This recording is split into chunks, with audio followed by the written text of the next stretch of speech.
Welcome to the Hometown Iowa podcast. This is Trey. Glad you could join us again. This episode is brought to you by Marathon Media. Marathon Media celebrates entrepreneurs and small businesses by partnering with and promoting local talent, artisans, and causes because they believe that when our neighbors and families succeed, we all prosper. Every milestone in life deserves to be lovingly captured. Marathon Media is your one-stop shop for all of your media needs, whether that be photo, video, a website, or social media management. Visit their website at www.marathonmediacc.com or find them on Facebook and Instagram at Marathon Media CC. So welcome to episode 2. We had a lot of fun with the mayor on episode 1.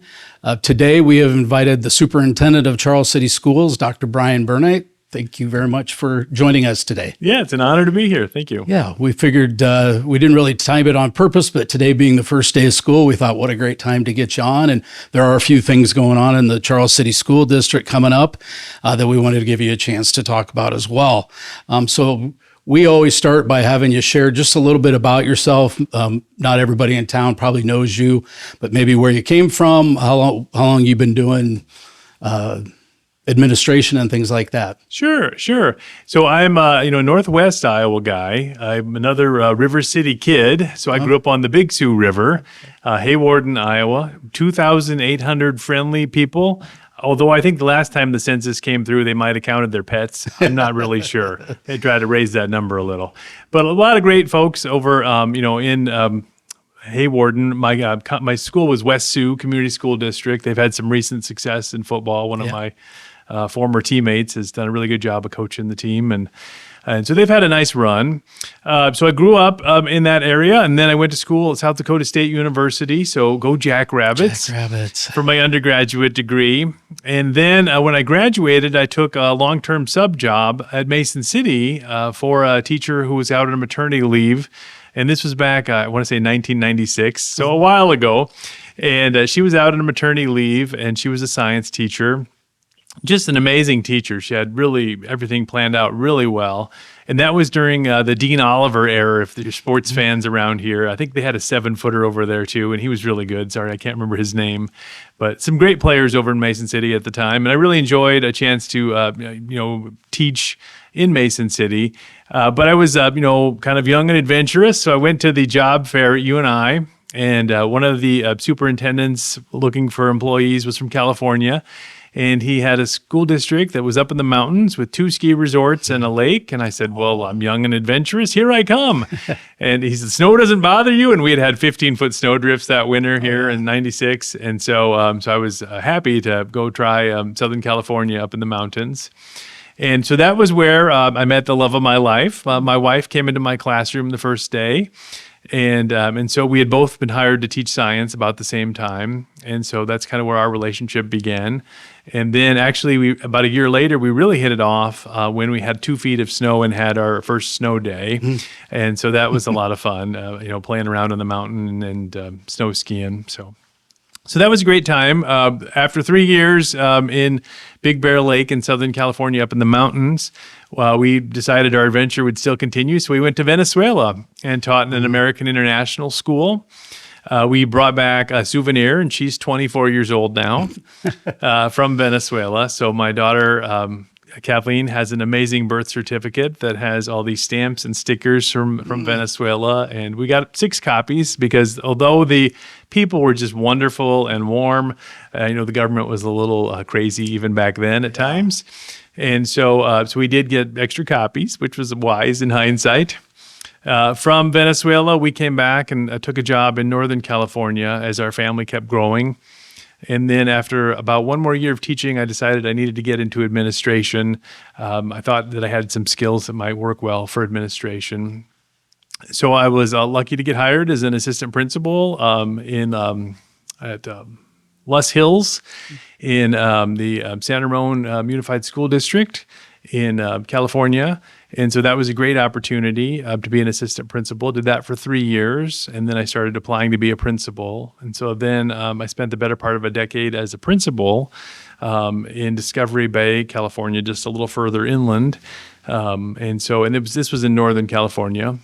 And then my dad reached out and he said, hey, I think there's a job in Sioux City where you could help a whole bunch of elementary schools. And so I said, well, that's interesting. And he's like, yeah, it's a director position. And I said, well, I don't have my doctorate. Do you think I'd get an interview? And he's like, well, you should just try for it. So threw my name in and had a nice interview and really liked the people in Sioux City.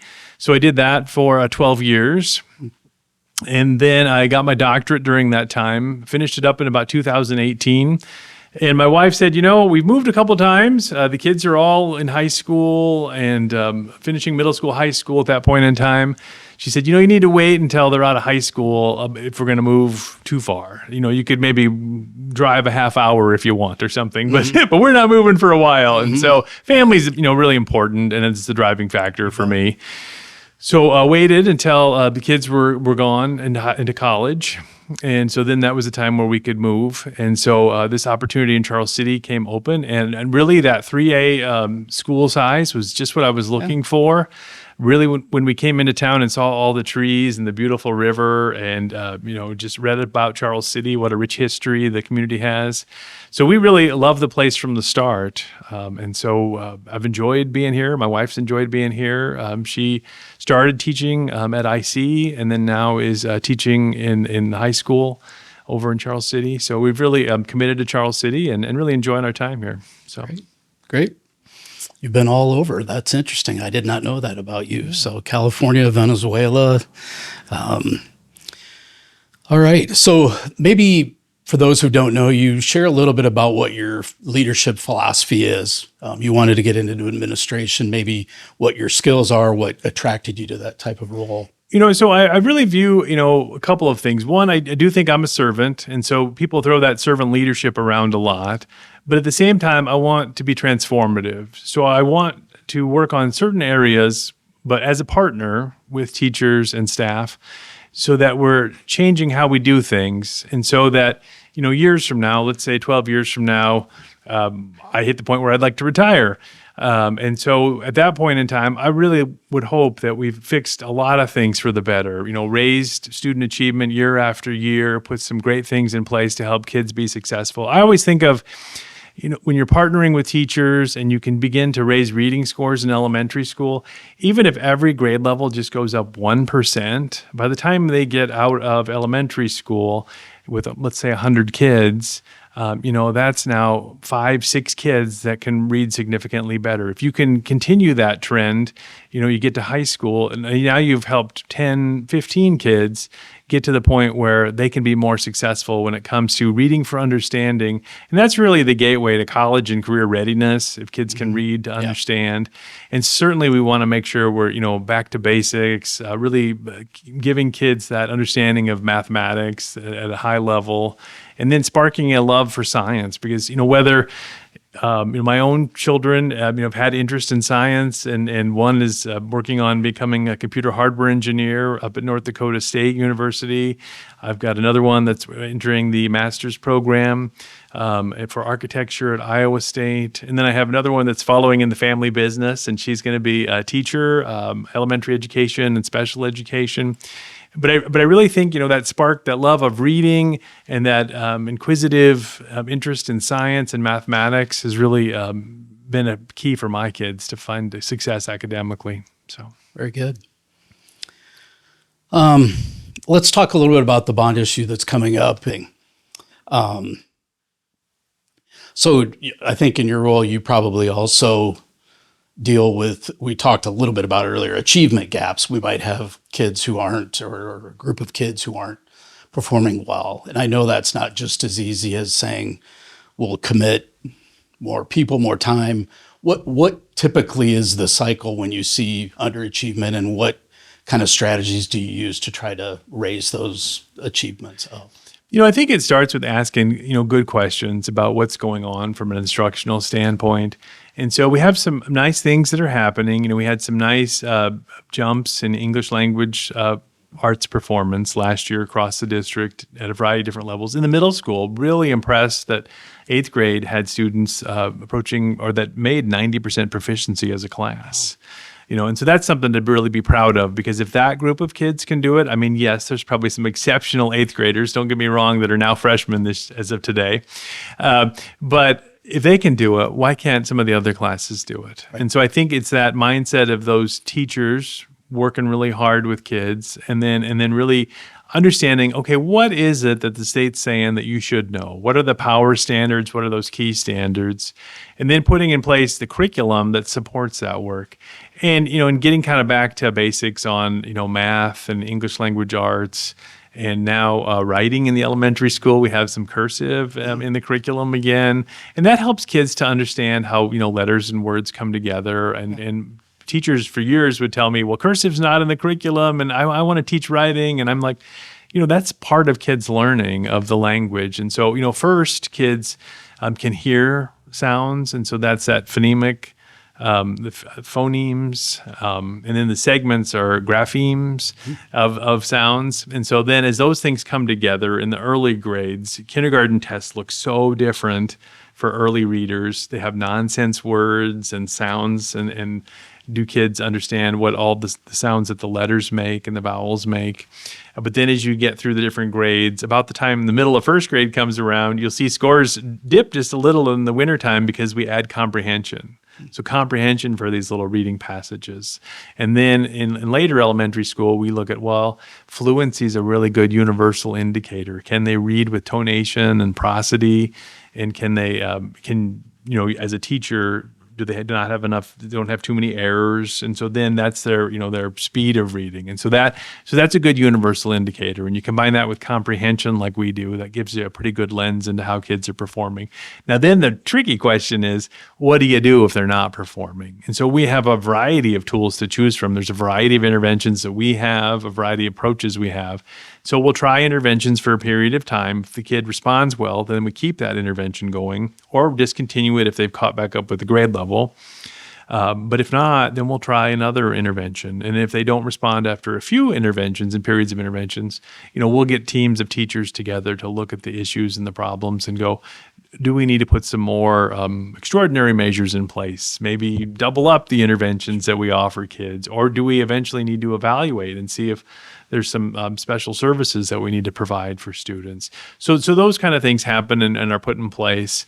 I'm a big fan of the work of the Iowa Reading Research Center, and so they have some great programs in place. In Sioux City, we anchored a lot of our work with the Iowa Reading Research Center, and that really helped us to see a lot of long-term growth in literacy over time.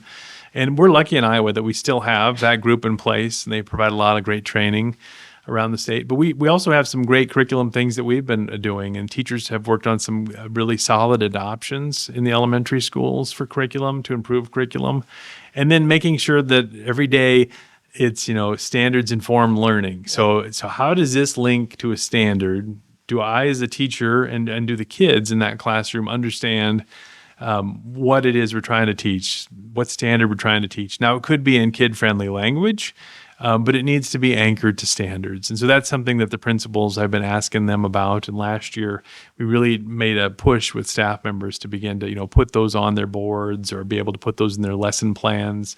Because high school, teachers, they're going to teach differently. It's going to be more computer-based, but they still have lesson plans, and they can still articulate to an administrator or to visitors or to students every day, what it is, what are our learning goals? What are our learning targets? And so that's really important. And you get a lot of success just from making sure it's intentional, the learning that we're doing each day. So excellent.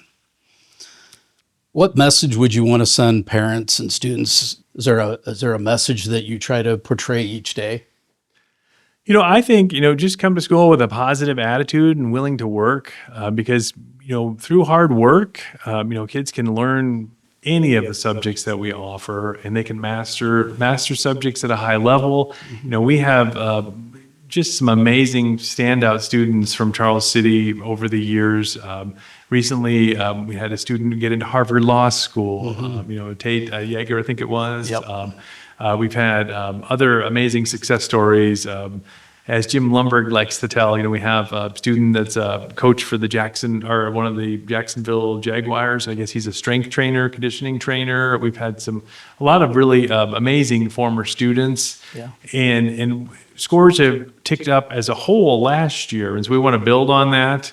Continue to build on that. So I think if parents, have their kids ready to go each day, feed them a good breakfast, and just come to school with a positive attitude, ready to learn. And then when there are challenging times, just try and assume positive intent. As a school district, we're trying to help kids to be more successful, and we want families to make that assumption, and we'll assume the same about them, that they're working at home the best they can to help kids be successful, and together we can do a lot to help kids. So, Cool. Well, I think we're ready to wrap it up. Is there anything else you'd like that you wanted to share today that maybe I didn't hit on? Covered a lot of ground. Every day is a great day to be a Comet. Yeah, I think, if kids have a chance to experience that, they're going to, want to be a part of this system. If they start in preschool with us, I think those kids are going to stay here all the way through graduation and be really successful. And we'll open doors, with our NIAC partnership in town. Kids have access to, some more advanced welding, woodworking, healthcare occupations than some other smaller communities around us. And so really you combine that with the great teachers that we have, it's just a great opportunity for kids. And so I'm excited for the future of Charles City. So Good. Well, we really appreciate your time today coming in and sharing. I learned a lot. We hope that you tune in to our next episode of the Hometown Iowa podcast. Be looking for us on social media, website, all that, where you can view the current and future podcasts. Thanks for tuning in.